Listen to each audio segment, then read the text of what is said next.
છોટાઉદેપુર જિલ્લા પોલીસ દ્વારા ભારતીય બનાવટના વિદેશી દારૂના વર્ષ 2025-26ના પ્રોહિબિશનના મુદ્દામાલનો નાશ કરવામાં આવ્યો. છોટાઉદેપુર જિલ્લા પોલીસ સૂત્રો દ્વારા પ્રાપ્ત માહિતી અનુસાર સંદીપસિંહ પોલીસ મહાનિરીક્ષક નિરીક્ષક વડોદરા વિભાગ, ઇમ્તિયાઝ શેખ પોલીસ અધિક્ષક છોટાઉદેપુર નાઓની સૂચના મુજબ શ્રી હર્ષ શર્મા મદદનીશ પોલીસ અધિક્ષક બોડેલી ડિવિઝન તથા કે સૂર્યવંશી નાયબ પોલીસ અધિક્ષક છોટાઉદેપુર ડિવિઝન તથા સુશ્રી મુસ્કાન ડાંગર મદદનીશ કલેક્ટર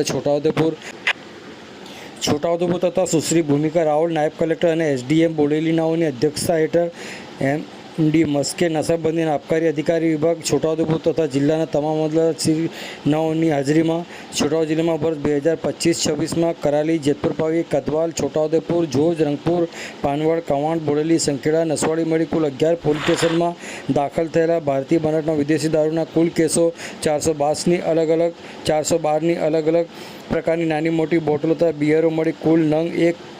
1,33,059, કુલ કિંમત ₹3,71,19,565 મુદ્દામાલનો નામદાર કોર્ટમાંથી પરવાનગી મેળવી કરાલી પોલીસ સ્ટેશન સામેની ખુલ્લી જગ્યામાં પૂરતા પોલીસ બંદોબસ્ત સાથે નાશ કરવામાં આવ્યો છે.